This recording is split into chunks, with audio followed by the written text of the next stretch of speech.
Hammaga assalomu alaykum. Bizning bo'lajak yuristlarimiz, prokurorlarimiz, sudya advokatlarimiz. Uzr so'rayman, sizlarga video tashlay olmagandik. Chunki mobilografim oyog'i bir nima bo'lib qolgandi. O'sha uchun javob videolarni tashlay olmadik, lekin inshaalloh bugun hamma videoni olishga harakat qilamiz. Mayli, hamma emas, aldandim. Kamida 4 ta video olamiz, ya'ni 4 ta dars olamiz. Shu bilan keyingi syomkamizgacha menimcha normalniy bo'lib qoladi degan maqsadlarda olyapmiz. Xo'p, bugun Jinoyat kodeksining ikkinchi qismini o'rganamiz. Endi qiyinroq joyiga keldik. Birinchi qismda biz o'rgandik shu asosiy qoidalar, nima, prestupleniya nima, короче, bla bla bla. Bu qismda biz sizlar bilan imенно sanksiyalarni va aynan qaysi moddalarni o'qishlaringiz kerakligini o'rgatib chiqaman. Qaranglar, sizlarga qanaqa savollar tushish ehtimoli katta. Sizlarga mana bunaqa bob so'raydi. Bob bo'yicha, masalan, shaxsning ozodligi, sha'ni va qadr-qimmatiga qarshi jinoyatlar to'g'ri berilgan qatorni toping deydi. Sizga odam o'ldirish, pora, prezidentga suiqasd qilish, odam savdosi degan variantlar bo'ladi. Siz odam savdosini yodlaysiz, ya'ni bobning ichidagi jinoyat turlarini yodlaylar. Birinchi yodlashinglar kerak bo'lgan. Demak, shaxsni ozodlik, ya'ni uni ozod bo'lishiga qarshi, uni sha'niga, qadr-qimmatiga qarshi qaysi jinoyatlar bor? Birinchisi bu odam savdosi. Odam savdosi bu odamni oldi-sotdi qilish, ya'ni uni qandaydir ekspluatatsiya qilish uchun, uni ishlatish uchun sotish yo sotib olish bu odam savdosiga kiradi. Odam savdosi nima uchun qilinadi? Masalan, qizlarni har xil tanalarini sotish uchun, odamni ichidagi organlarini sotish uchun, erkaklarni ana bunaqa qishloqlarga, polyalarga olib borib ishlatish uchun odam savdosi qilinadi.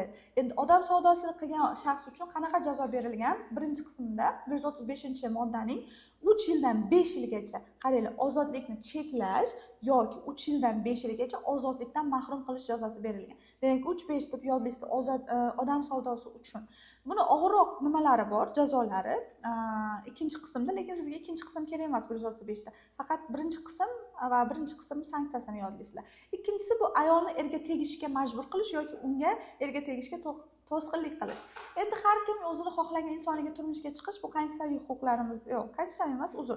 Bu bizning ozodligimizni cheklab qo'yadi, ya'ni har bitta inson bizda mustaqildir. 18 yoshga yetgandan keyin bizda muomala layoqati, huquqiy layoqati bo'lganidan keyin biz o'zimiz aniq qilishimiz kerak hayotimizda. Lekin biz an'anaviy davlatda yashaymiz, ya'ni islom diniga qaratilgan, dinimizdan majburlaydigan joyi yo'q, lekin ota-onalarimiz bor, tushunishmaydi. Farzandim o'ylayapman deb o'ylashadi-da, farzandga zarar berib qo'yishadi. Shu narsa bo'lmasligi uchun bizda jinoiy javobgarlik qaratilgan. Ya'ni sizni qiz bolani yoki yaxshi ko'rgan qizingizni ota-onasi majburlayotgan bo'lsa, jinoiy javobgarlikka tortilishlari mumkin. Faqat hech kim duh qilmaydi ota-onasining ustidan yozib berishga.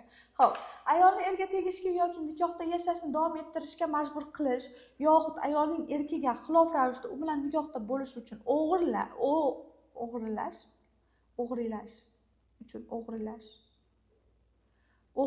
bo'lishi kerak. O'g'irlash deb yozishibdi. Lexusda menimcha shunaqa to'g'ri bo'ladi. Men o'zbekshunos emasman. Shuningdek, ayolning erga tegishiga to'sqinlik qilish, qaranglar. Demak, ayolni qiz bolani erga tegishiga to'sqinlik qilish, erkak berish, majburan bir joyda yashatish, bazaviy hisoblash miqdorining 25 baravari miqdorida jarima yoki 360 soat majburiy jamoat ishlari, 3 yilgacha axloq tuzatish ishlari, 1 yildan 3 yilgacha ozodlikni cheklash, 3 yilgacha ozodlikdan mahrum qilish. Bilaman, hammasi bittada. Lekin yodlashinglar kerak bo'ladi hammasi. Odam o'g'irlash.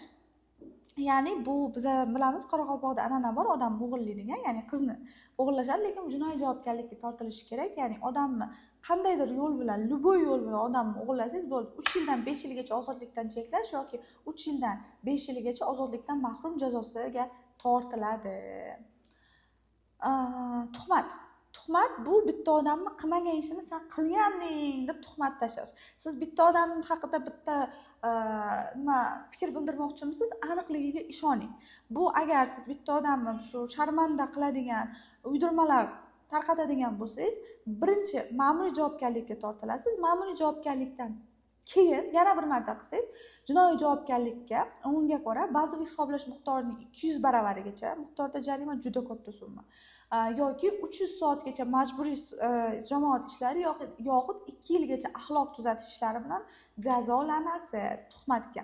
Haqorat, ya'ni so'kish, sha'an qadr qimmatini yerga uradigan so'zlarni ishlatgan holda uni so'kish. birinchi bu yerda ham ma'muriy javobgarlik bo'ladi, ma'muriy jazo qo'llaniladi, undan keyin jinoiy bo'ladi. Ma'muriy javobgarlikdan keyin jinoiy bo'lganda bazaviy hisoblash miqdorining 200 baravarigacha miqdorda jarima yoki 240 soatgacha majburiy jamoat ishlari yoxud 1 yilgacha axloq tuzatish ishlari bilan jazolanadi. Bunga e'tiborli bo'lasizlar. Endi qadr, qimmati, ozodligini cheklaydigan jinoyatlarni o'rganib bo'ldik. Bizga ikkinchi bob keladi. Bu fuqarolarni konstitutsiyaviy huquq va erkinliklariga qarshi jinoyatlar. Ya'ni O'zbekiston Respublikasida har bitta insonga huquqlar berilgan. Shu huquqlar buzilsa nima bo'ladi?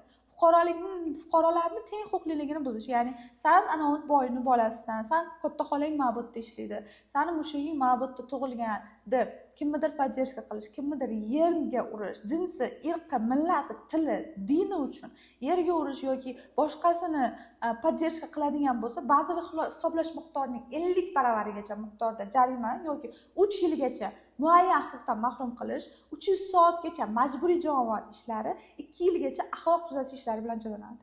Buni yodlash kerak. Bolalar, yodlanadigan narsa tushishi mumkin. Bilaman, qiyin, lekin boshqa yo'linglar yo'q. Keyin sanksiyalarni o'qib berayotganimga hayron bo'lmanglar, men yodlamaganman. Chunki menda sizlarda yo'q narsa bor. Bu diplom. Bilaman, og'riqli, battar bo'linglar. Xo'p, primlar kerak emas, primlar berilmagan. Xo'p, primlar berilmagan. Senda ham yo'q, ha, diplom, kстати, Behruz. Fuqarolarni turar joy daxlsizligini buzish.